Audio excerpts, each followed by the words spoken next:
आशा की किरण। ડખા છે ને ખબર છે? અંતરમાં ઉત્પાતના ડખા બહાર હોય છે. અંતરમાં ટાઢું હિમ જેવું થઈ જાય, ડખા માત્ર વિરામ પામી જાય.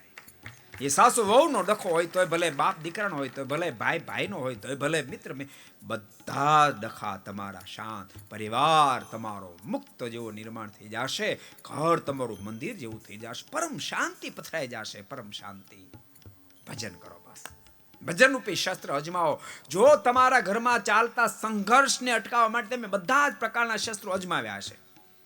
તમે ક્યારેક જરૂર પડી છે તો ઘડિયાળ લાવી દીધી છે, ક્યારેક ગાડી લાવી દીધી છે, માંગ હશે ફ્રીજ લાવી દીધું છે, ઘરેણા ઘડાવી દીધા હશે.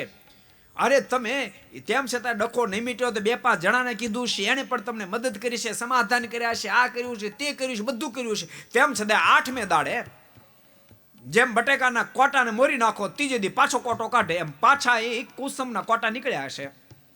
તમે હવે આ શસ્ત્ર અજમાવો, ભજનનું શસ્ત્ર અજમાવો.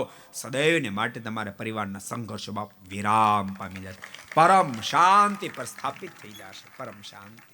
को पसंद आया हो तो लाइक करें और शेयर करना मत भूलिए. सब्सक्राइब करें सरदार कथा चैनल को और बेल आइकॉन पर क्लिक करना मत भूलिए लेटेस्ट वीडियो सबसे पहले पाने के लिए.